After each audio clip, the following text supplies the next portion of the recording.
do that. See, like that. Okay, here we go. Yeah. Hey, Twisted listeners, I'm Cindy. And I'm Diva. And this is Twisted Listers, a podcast about murder and lists.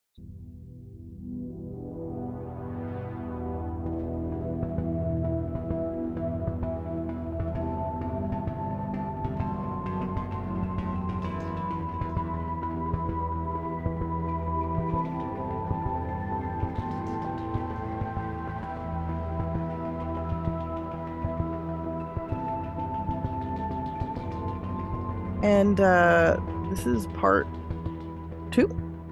Yes. Of thrill killers. Of thrill kills, yes. Yeah. People who kill for thrills. Who kill because they just fucking want to. And I apologize if I'm sniffling or clearing my throat or sound kind of hoarse. I've been ill. Actually, for many days. It started over the weekend when I thought It's evolved. It's taken a few forms. It has. Like, I was like, oh, I just have like the worst headache of my life. On Saturday, I was actually in a bad fucking mood. And then I was kind of in a bad mood on like Monday as well. And then Tuesday, it felt like I gargled glass. And it was not fun. So anyway, if I sound shitty, it's because I feel shitty. So it makes sense. But do we have anything to talk about? No. Not much, huh? I know we haven't done a lot. My life is work, baseball, and now being sick. So being sick, yeah. Pretty exciting. We have some stuff we can talk about really quickly in the true crime world. So much stuff. Oh my gosh. We're overdue for a casual crime convo, just to review everything for the Patreon because there's a lot of stuff. And I feel like right now is a good time to do this because my story today is super short. I chose it and then like got committed to it and then like was like, oh, there really is like no information on this. So first of all, guys, there is a serial killer, or was. He's been arrested in my hometown of Davis, California, which is super fucking weird.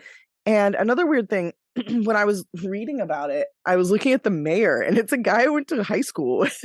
Oh my gosh, that is so small town. That's so classic. So fucking small town, dude. Yeah, it's crazy. But it's crazy. Yeah, good for him, you know, being mayor.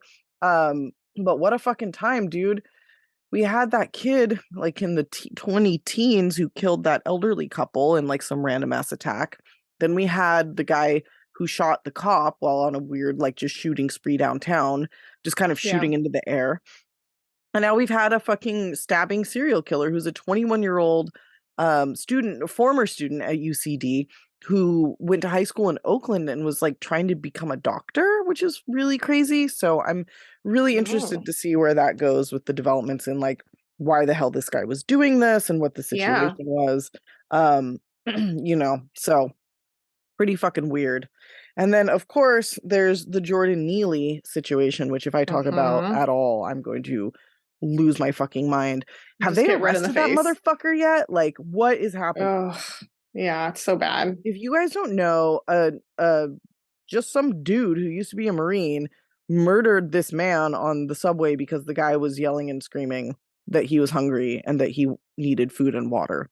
And so they killed him, this guy, and he has not been arrested. So I just kind of wanted to bring that up because what the fuck, you know? It reminds me of the subway vigilante murder, which we covered way back on Murders in Public Transportation, where it was framed as this like do-gooder, like, you know, standing up to something negative. And it's like, no, this is someone who like needs help and empathy and patience and maybe a social worker or something, not violence. Like we living in LA, we always see people going through some stuff on public transit and you just like give them their space, you know, at the very least. Like, I mean, it's just kind of crazy how many like civilian murders have been happening in this amount, in this like short amount of time lately. It's very, very strange to me. Like, why, what the fuck is going on? Why are these people not in prison? You know? Anyway, I don't know. I'm just very, very upset about all of this. And I think it's bullshit. Our country, like we live in hell. Like we literally live in fucking hell. It's very dystopian. It's terrifying and horrible. So that's just kind of where I'm at with everything. I just want everybody to know. And on the not light, but somewhat entertaining side, the Lori Vallow trial has been also unfolding, and that she and her dead brother get guiltier and guiltier by the day. Yeah, she's fucking a bad fucking person. So holy shit, she killed her kids, like slam dunk. Like, yeah, there's not really like any two ways about it. That's she murdered her children. But every new evidence, we already knew that, but like every new piece of evidence, you're like, oh, yep. Yeah. There it is. It's pretty fucked. I know there's just so much going on. There's like the Texas guy who killed that whole family. There's the Atlanta murderer dude. Like, what is happening? Shit is just cracking the fuck off. Anyway, there it is. So we'll do a more in-depth conversation where I'm not just like sick and not able to focus very well. Later. You're sick and tired of injustice. I am. I'm sick and tired of injustice. Yes. And also just sick. I'm also just actually straight up sick. So yeah, lot to unpack there, a lot going on, but I think maybe we should just get into it. Because you are doing, I believe, a pretty contemporary case right now. So that'll be interesting. Yeah. All right. Yeah. All right. Yeah. So I'm doing also a case that is very angering and very recent. That is the murder of Tristyn Bailey. And I felt like it fit this topic, and I'll explain why. And it is a good opportunity for me to learn more about this, which also made me horribly depressed. Yeah, so. Fair enough. Yeah. So Tristyn was a 13-year-old 7th grader. Everyone just like flashback to you in 7th grade, you know. At least I was very wholesome. I'm not sure about you, Cindy. I was very wholesome. In 7th grade? Yeah. Oh, no. No? Okay. No, that was like I was wholesome. I was still wholesome. No. Oh God. Okay. I won't mention the things that took place in that year of my life, but that's where the downhill began. We'll just say that. And I fell slippery slope. I went hard. Anyway. Yeah. I'll leave everybody to their imagination. Okay. Go on. Well, Tristyn was, I think, more towards the wholesome camp here. Okay. She was a 7th grader and she lived in St. John's, Florida. St. John's, Florida, which is a suburb of Jacksonville, kind of to the south. We're just going to jump right to it. On May 8th, 2021, so very actually close in like day to us too. It was a Saturday night, and the next day was Mother's Day. So she and her family were out celebrating the holiday, I believe. They were out to like dinner, and they, you know, partying the night away. It's Saturday night. They come home about quarter to midnight, and she goes to bed. You know, good night, everyone. Yep. Yep. And that's it. And we know later that her friend Aiden Fucci, who's 14, texts her, and she essentially slips on out, as teens do. And they meet up out in their neighborhood. He lives really close by. And video from a nearby home will show them walking together just before 2 a.m. And then in one direction. And then at 3:30 a.m., video from this exact same residence will show Aiden doing a light jog back the opposite way. Alone. By himself. Right. Yep. Right.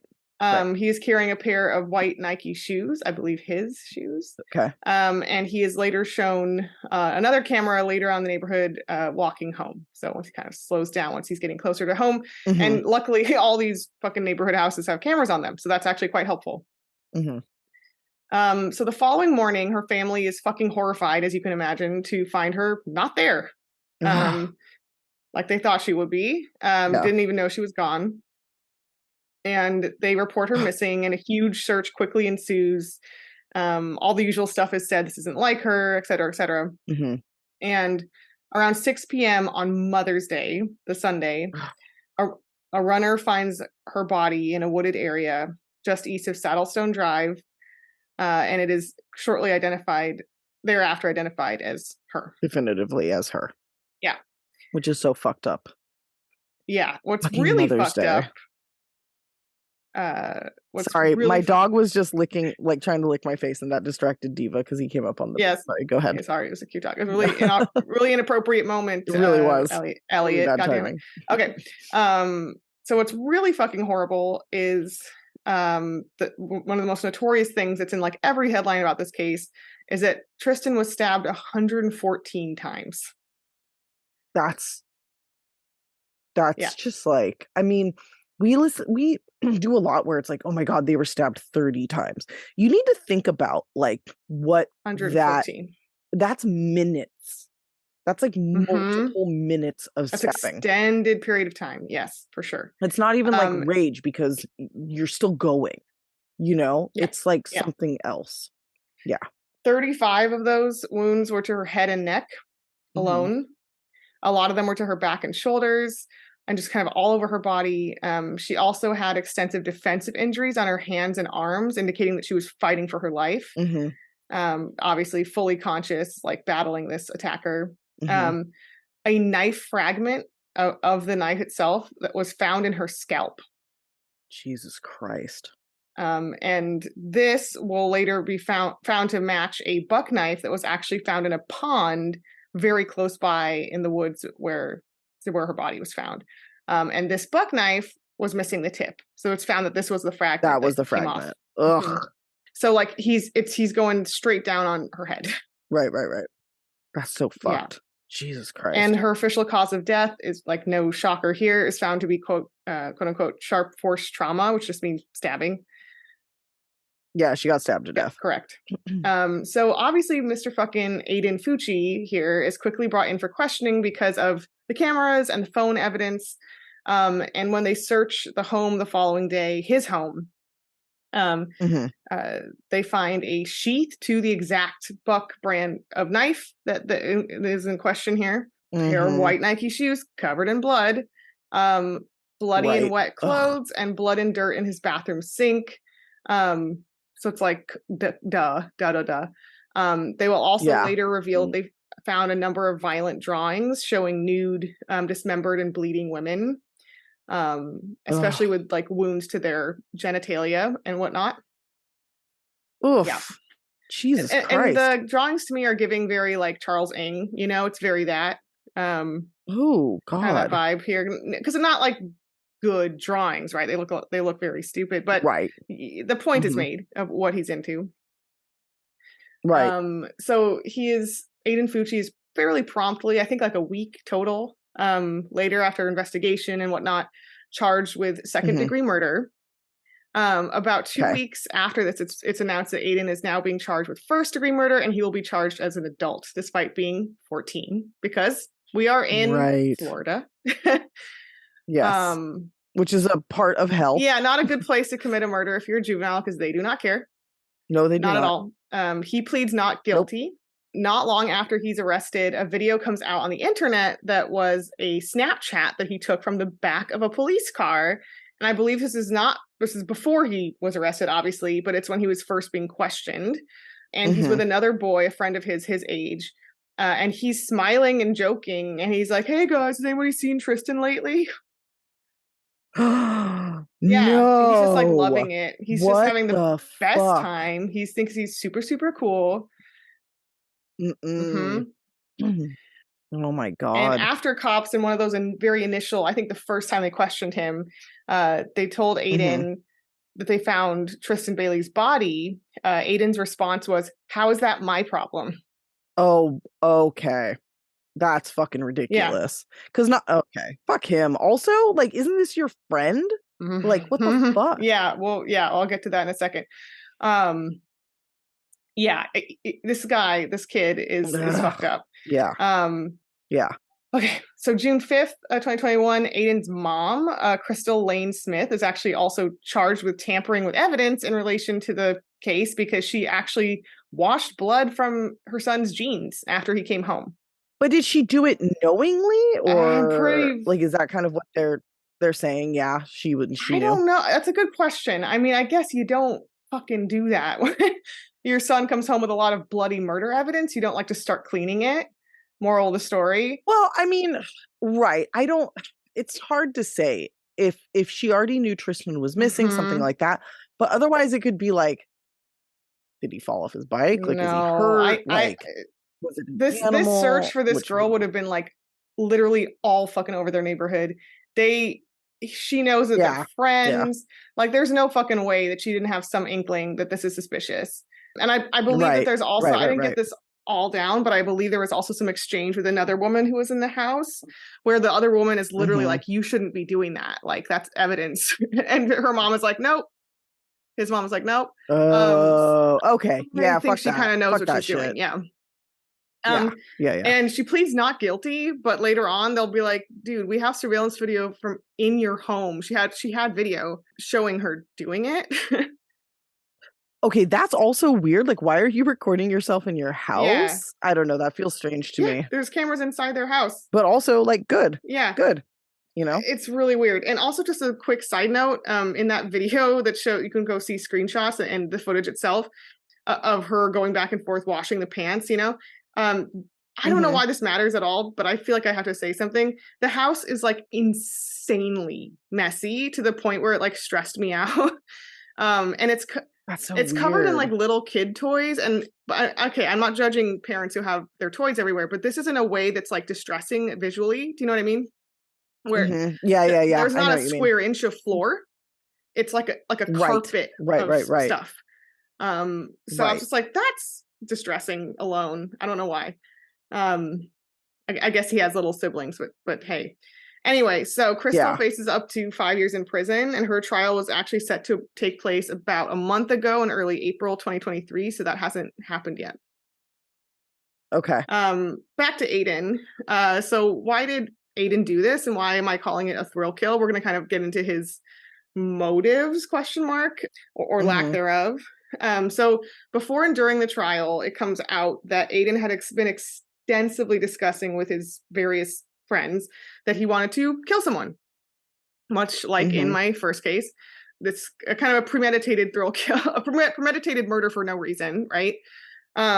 He specifically told them he wanted to drag them into the woods and stab them to death. Just anyone, random person. And he said he would run away, which he did, and continue to kill people. He wanted to make this a serial thing. Jesus. Aiden's girlfriend, because he had a girlfriend, also told investigators that he would frequently carry a knife and talk about killing people. So it's like his whole thing. He also joked or talked about killing her, which she's like, haha, LOL. And he liked to, quote unquote, come up from behind her and pretend to slit her throat, which what the full fuck? boyfriend behavior right there. I love that. Yeah. Casual. Your boyfriend does that all the time, right?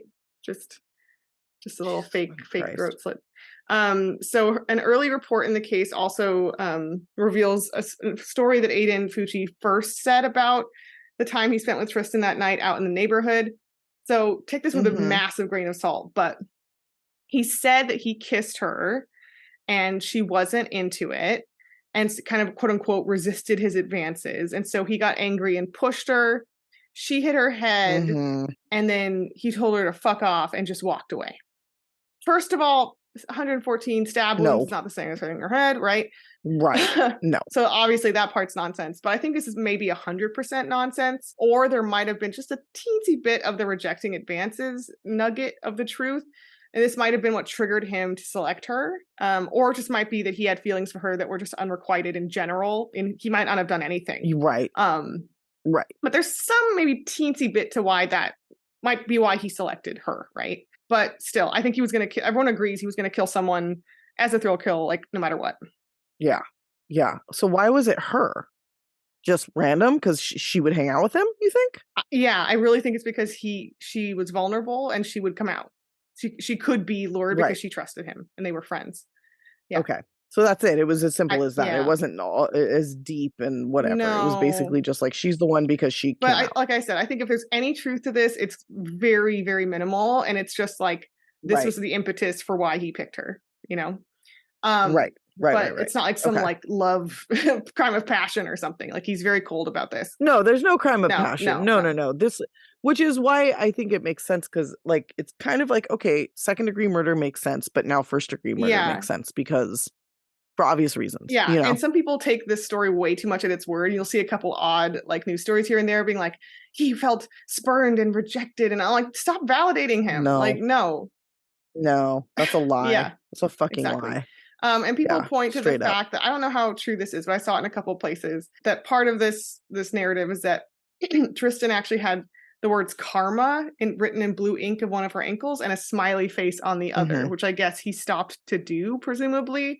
But who knows? That could just be some shit he's doing for fun. But in an interesting insight, I think, to their relationship is actually, and I'll get to this in a minute here, is Tristyn's testimony, Tristyn's mom's testimony at his sentencing. And from that, I got the impression that basically Aiden got in like a ton of trouble in school. He's like very troubled, right? No shocker there. And Tristyn is very wholesome. She's a cheerleader, right? And out of the kind-hearted person that she was, she befriended him and was nice to him. Okay. So that's kind of the dynamic. It's like they're not quite from the same circles, but Tristyn's like charitably friends with him, right?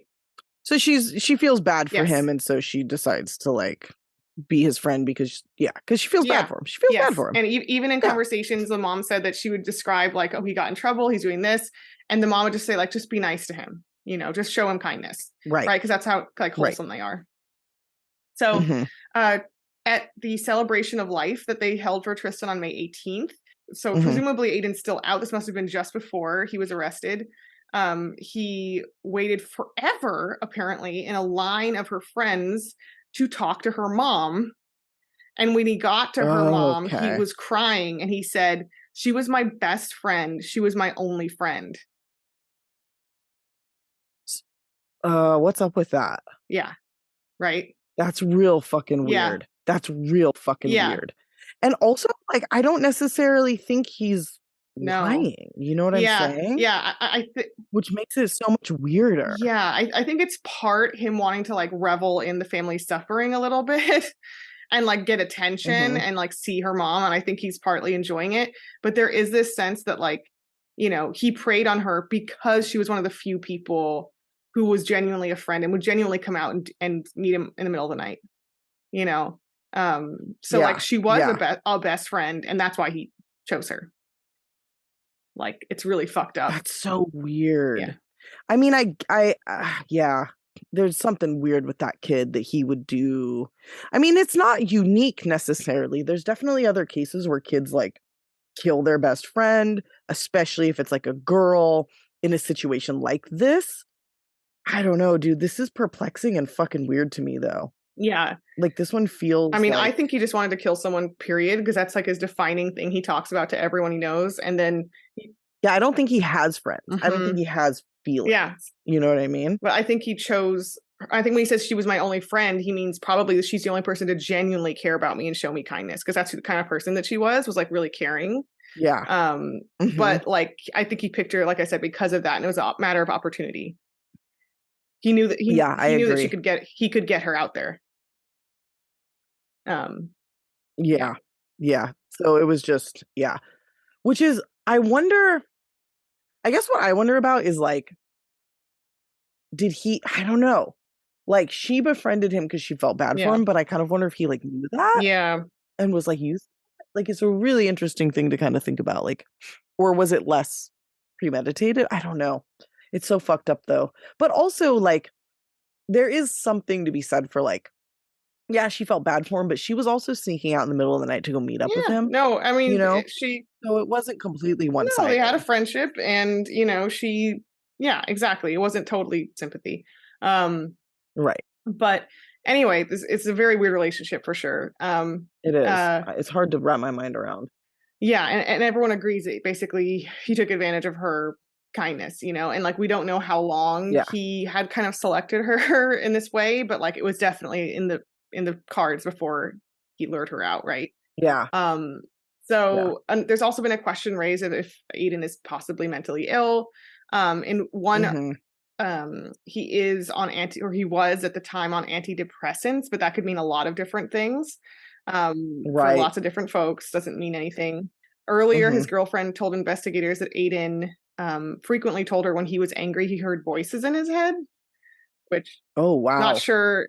That's if he's just saying that to be like sound like tough or weird or like I'm a serial killer image or not, or if that's real. Yeah. In one early hearing over Zoom that in the case, he was seen mumbling over and over, "Demons take my soul," into the phone and rocking back and forth. That one time kind of strikes me as like, maybe am I going to plead insanity kind of vibes, like, you know, kind of like faking it because it's a little over the top and like That's really over the top, but But you never know. But also the rocking back and forth, like, come on. Like, yeah, that's it's a like a little lot. bit.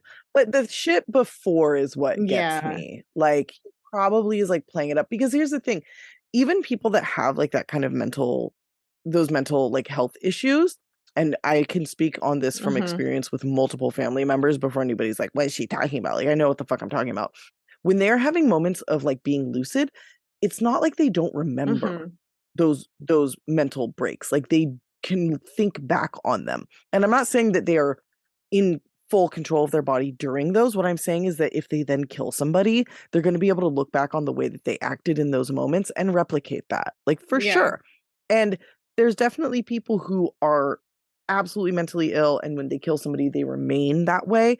But then there's also people who like are on medication, and like this kid, it sounds like he's just taking advantage of that situation. It's hard to know. I mean, I can't say like with 100% certainty that he doesn't have something like that, but that moment in particular seemed exaggerated. Yeah, and agreed. In general, throughout the whole trial to come, he is super, super blank. Like, and I mean, that happens, I guess, but like, it's jarring. Like, he shows not like an iota of facial expression through he's got dead eyes. The worst of it. Yeah. Through all the crime scene photos, through the autopsy photos. He's just like not even bothered. Right. So just before jury selection is to begin in February 2023, Aiden changes his plea to guilty. But the trial proceeds, so I believe it's just basically for sentencing purposes. So the trial makes sense. So the trial is filmed and televised, and you can actually watch a ton of it on YouTube, which I did, unfortunately. It's more of just going through the evidence I just went through. They detail her horrific injuries, the kind of play-by-play of the evening. And on March 24th of this year, he was sentenced to life in prison without parole. Okay, that was probably part of pleading guilty, was avoiding like the death penalty. Although, it's Florida, they'll probably give it to a 10-year-old. No, actually, he wasn't eligible because he was a minor. So that's that's that's good. The only thing. Okay. Yeah, but they're not going to care if he's mentally ill, and they're certainly never going to give him parole. So because Florida. So he apparently has said he plans to appeal this sentence as well, which, like, dude, you pleaded guilty. Like, what do you you're in Florida, what do you expect? That's like, a little rough. Not to say that giving minors a life sentence is cool. It's not. But like, at the same time, my dude, you're in Florida. Like, good luck. Also, like, this kid's obviously dangerous. Yeah. Like, this kid's obviously dangerous. This was a premeditated, horrific, super overkill attack on a friend. You know, like, this isn't this scary. Is the type of murder that would happen again if he were ever let out. Guaranteed. It is really scary. So prior to sentencing, Aiden wrote a handwritten note to the judge saying he's sorry, and kind of, I think it was really just to try to get a better sentence, obviously. But interestingly, I also noticed that the letter is 90% addressed to his parents, and it's like it's apologizing to them, and it's like much less apologizing to Tristyn's family. So I thought that was interesting. At the sentencing hearing, freaking go watch this if you care about this kind of thing, or if you want to. Holy shit. Tristyn's two older sisters and her mom destroy him. Like, they devastate his like world. I didn't her sister like do something with the 119 stabs? Yeah, dude, that I just got I just got goosebumps like thinking about it. That shit was all of their statements are like bone chilling, spine tingling. But her older sister, one of them, starts by quietly dropping 114 aqua stones in a jar, and says, one for each of the 114 stab wounds that my sister had to endure. Why do I think 119? 114. Yeah, that's so. And everything for Tristyn is aqua, because like aqua blue is her favorite color. So that's what they're all wearing aqua and stuff. At sentencing, the judge says. It's kind of a long quote that I included, but I thought it was good. Quote, "This was not done out of greed. It was not done in retaliation or retribution or revenge. It was not a crime of passion. It was not a crime that was committed because he felt rejected by her," which, thank you for saying that. "It was not done in a fit of uncontrollable anger. There was no reason. There was no purpose. It was not done for any other reason than to satisfy this defendant's internal desire to feel what it was like to kill someone." Straight up. Straight the fuck up. Correct. Yep. That's it. Yeah, and like I said before, some people kind of play into the rejection idea, and I'm like, no, this is a thrill kill, like textbook. which is why we put it in this thing. And interestingly, I think this is sort of like says quite a lot about Mr. Aiden Fucci here, who's now, I guess, 16 in prison. Since he's been in jail, Aiden has apparently had a bajillion incidents, including several fights. He's apparently been a dick to other inmates. He's bullied other inmates in order to take their commissary items. Like, what could be lower than stealing someone's fucking cup of noodles, right? Then they're in fucking prison. Right. Yeah. The only joy that they have. And threatening guards. He's attacked guards. He's apparently even been pepper sprayed and forcefully restrained several times because he's gotten like really physically attacking people. And in my file, for some reason, this is what I have last here. He also reportedly told an inmate that he is quote unquote real for stabbing rather than shooting Tristyn. So he thinks that's cool. Okay. So there's no remorse, and in fact, he's still gloating. Bragging. Yes.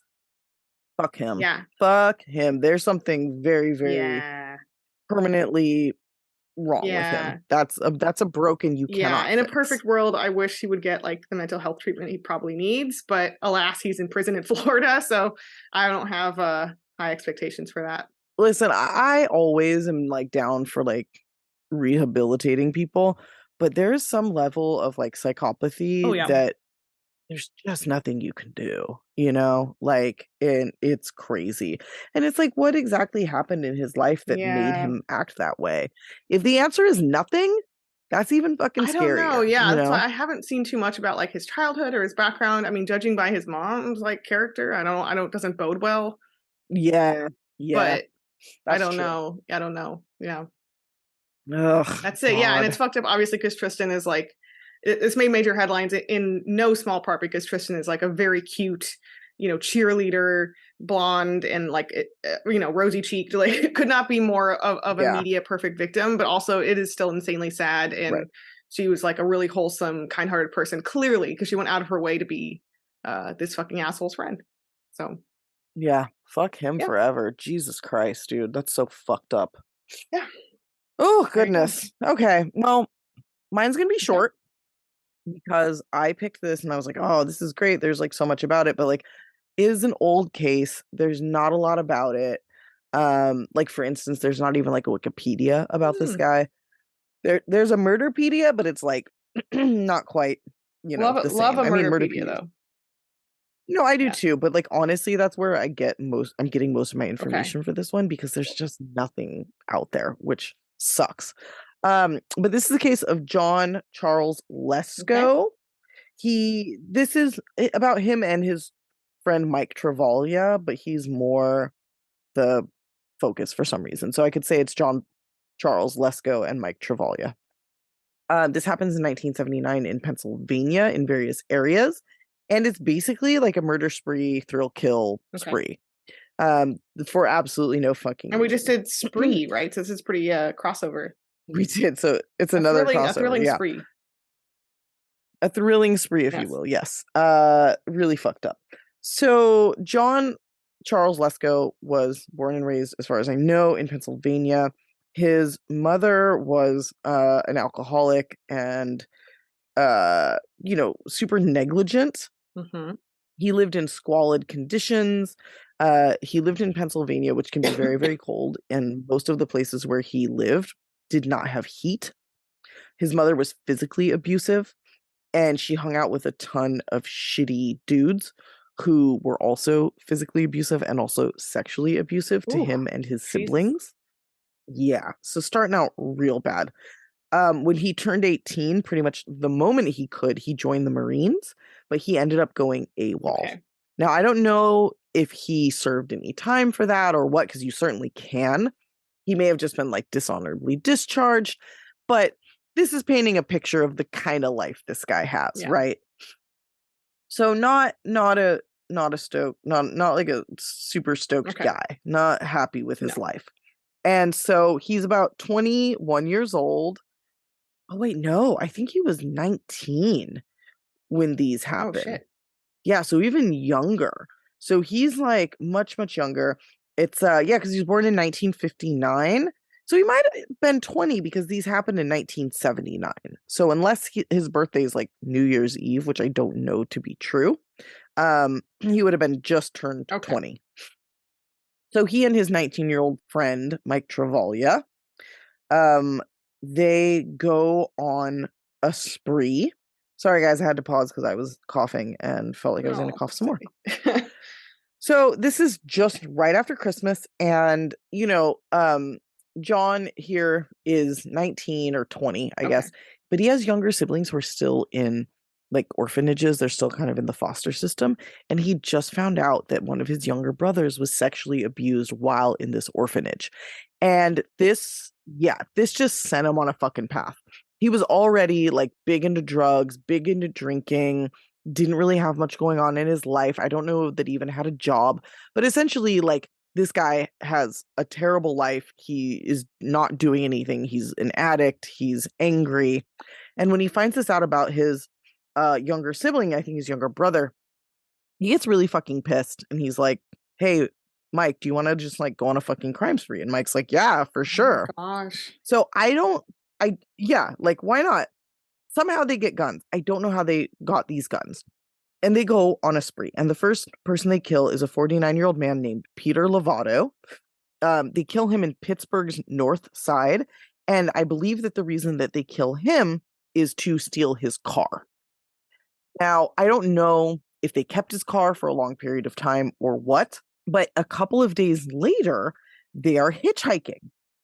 And they're hitchhiking in another area, like kind of not right in Pittsburgh, in a different county, Fayette County. And it's New Year's Eve, late at night. It may even just have rolled over into New Year's Day. But they're on Route 66, and this 26-year-old woman, Marlene Sue Newcomer, she's a single mom. She goes to church. She's just like a really lovely lady. She picks them up.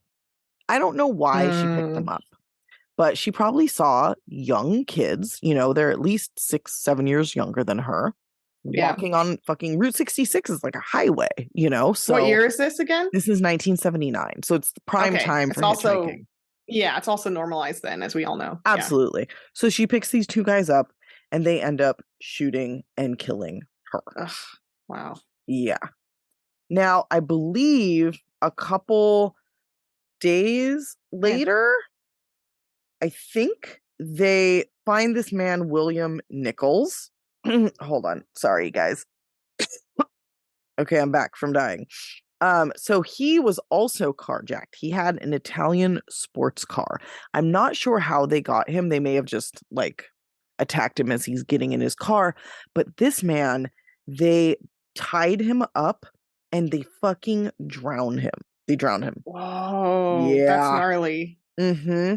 They get in, they point a 22 at him, they make him fucking they did shoot him. They shot him, I believe, in the arm and made him get in the passenger side. They handcuffed him, they beat him, and then they fucking drowned him. They drowned him in a fucking lake or something like that. Again, I don't have a ton of like information. What you do have is gnarly. Yeah. And they drop a rock on top of him as well. So they like knock him unconscious with like a 25-pound rock, and then they throw him in a lake. And remember, this is Pennsylvania in the winter, so it's like freezing cold too.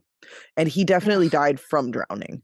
He didn't die from like the beatings. He didn't die from any of that, but he was tortured before they killed him. And he was alive when he went in. Whether or not he was conscious, I don't know, but he was alive. Okay.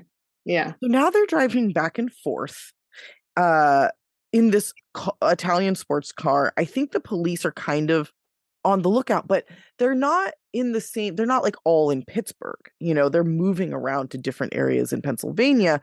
So whether or not these cases have been connected, it remains like, I'm not really sure. It all happened over 8 days. So there was definitely some time for, police to kind of get an idea of what's happening. But also, again, they're spreading it out all over the state. So who fucking knows, right? Yeah. So their last victim is in early January 1980. And his name is Leonard Miller. He is a 21-year-old cop. Okay. And he has wanted to be a cop since he was 4 years old. This is all he's ever wanted to do. I don't really fucking care. I gotta tell you. I I don't was mean to like, be a dick. oh, Cindy's not gonna be like, oh. Yeah, no. But what does suck is he was a rookie cop just starting. He was Yeah. 21 years old, which is not fucking cool. And Yeah. he started chasing them because they were goading him into it.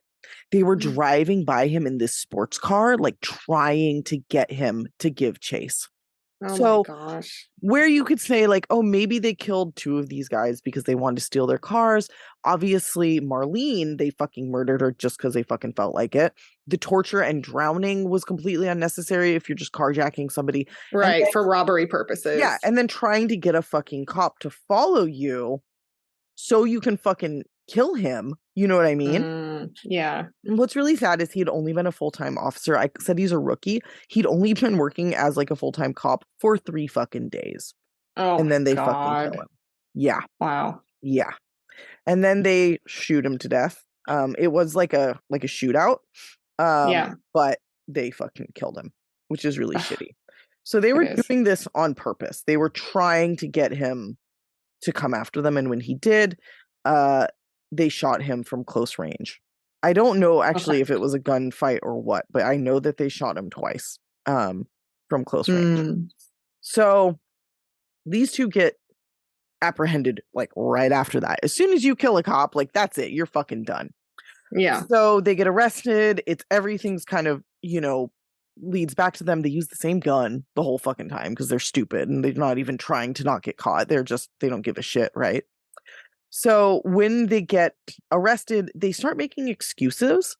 They say killing the cop was an accident. They're like, oh, we were playing around with him. We were trying to aggravate him.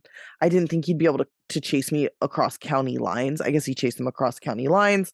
He's like, I figured if I pointed the gun at him and told him to throw his gun away, he couldn't stop me and I could keep going. And then he's like, but I accidentally shot him twice. Twice. How do you accidentally pull the trigger twice? Like, Oh, come the I fuck just on. like tripped and I pulled the trigger on accident. Yeah, twice. And it's like, the fuck, dude. Ridiculous. Um, so in any case, I think that yeah, it's hard. Like there's different notes that I have. In one, it kind of says it was like more of an execution style, like as he's walking up, they shoot him. And in another, it says like he's returning fire. So I don't really know. Even if maybe if he did return fire and then died after, it's hard to say. Again, it's kind of mixed stories and it's very, very old at this point. I can say that Right. because it's 4 years older than me. So very fucking old. Super old. Very, very old. So anyway, these two, there's definitely the death penalty. The I best. know. The Beth penalty. You're gonna get it from Beth. Oh. Who's Beth? I feel bad. Anyway, so they both get the death penalty. And they both find Jesus, obviously after Classic. the death. Yeah. Yeah, classic.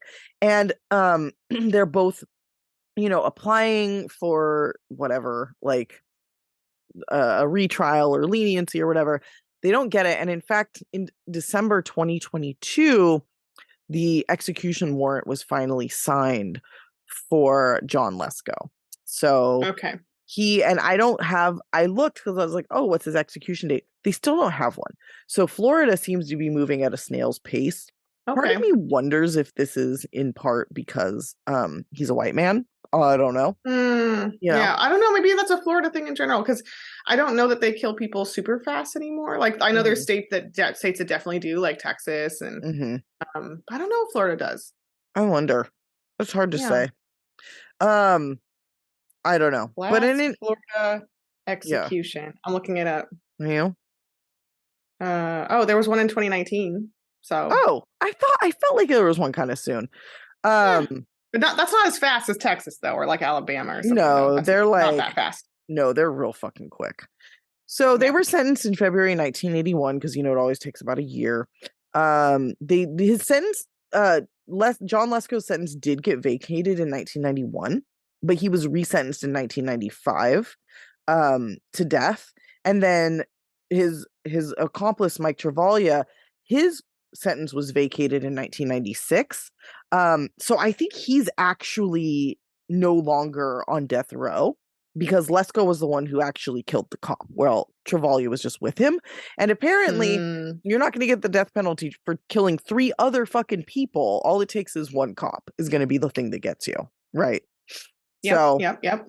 Anyway, he got a new trial in 2006 again. But in the end, he is now still once and forever on death row. And it looks like 2023 may be the year they put him to death. It's really hard to say. Well, I just was going to add that the guy I mentioned who was executed by Florida in 2019 was he did his murder in. Oh wait, never mind. I lied. I thought I had the date. Well, I think for this one, it's particularly taking a long time because of all the appeals and resentencing and everything. There's been a lot of like lengthy court process stuff that I didn't really want to include in this because it's boring as fuck. But essentially, yeah. No, sorry. Go ahead. I was gonna say that the guy, one of the guys killed in 2019, did his murder in 1989. So it's not as old as this guy, but it is like it wasn't like it's several decades behind it. They're not like Texas. Yeah, no. Yeah. Texas is fucking hungry. They're fucking bloodthirsty, crazy out there. Yes. But anyway, so yeah, sorry guys. I there were better cases for me to do, but I was like, oh, there's 4. It's a spree. I thought it was gonna have so much information, but there is a book out, but I couldn't even find it anywhere. Called like Thrill Killers, like about this basically. So that's kind of why I thought it was interesting, because this was kind of like thrill killing has been around since before that, but this one like had a book written about it that was like called that. So it was kind of more directly tied to it. But essentially these 2 dudes, and here's the other thing, Mike Travalia, I didn't even mention his childhood because there was nothing to mention. Like this guy's just a piece of shit for no fucking reason. So, but it seems the reason that John Charles Lesko is the one who's more focused on is he's the one who did the majority of the shooting, whereas Mike was kind of just the accomplice. And I think that's why Mike's just in prison forever, and John Lesko's probably going to be put to death this year. So, okay. Wow. And we did 2 Florida stories today, I guess. That's kind of funny. Yeah. Yeah, there you go. And it's funny that for Thrill Kill, we did Australia and Florida. Oh, that's so weird. That. Yeah. That's what we went with. I feel like Australia is the Florida of the world, and I say that with love, you guys, because America is way worse. I said that last time, and you were like, "Oh no, yeah," and you were like, "Oh, the Australians are going to be mad." And then I asked if Australians could tell us what part of Australia is the most Floridian. Right. Okay. I'm like, why? I thought we already talked about this. I think it's like New South Wales, but I could be wrong. I feel that too, just based on how many crimes come out of there. Yeah. Aussie listeners, I know you're out there. I see the numbers. Yeah. There's a lot of you. Tell us. What's the wildest part of Australia? Yeah, what's the most Florida? Because honestly, Australia being the Florida of America, like America is the Florida of America at this point. We're a fucking nasty, disgusting shit show, and we can. I mean, I always say that Orange County is the Florida of Southern California. Yeah. So everywhere has its own Florida. Absolutely fucking true. Absolutely fucking true. On that note, what are we doing next week? So what we're doing next week is flew out of my head because again I'm fucking sick and I can hear my throat is like so fucked up. What did I say we're doing? I'm so tired. It was inspired by, I'll give you a hint, it was inspired by maybe your Davis situation. Small town murders. Small town murders. Yeah. Thank you. I'm that out of it, guys. I picked this. I came up with it all on my own like 2 hours ago or an hour ago, 30 minutes ago, and I couldn't remember. So feel bad for me, everybody. Wah, I'm sick. Yeah, we're going to do small town murders. A lot of the ones that we have done are small town murders, but I think what I'm looking for are murders that are framed by the media as small town as well as actually being small town, because I think the media finds a way of connecting these small town murders together in a way that's going to make the list more cohesive. So that's kind of what I want to focus on, like murders in small towns that are kind of framed as such. They don't necessarily have to be well known, but that's kind of what I'm thinking. Okay. Sounds good. I'm glad you like that one. So, okay, guys, that's all for tonight. Thanks everybody for listening. Sorry, we've been a little bit late. Someday we will not be busy or sick and everything will be on time. But until then, thank you for listening. And until the next one, stay off our list.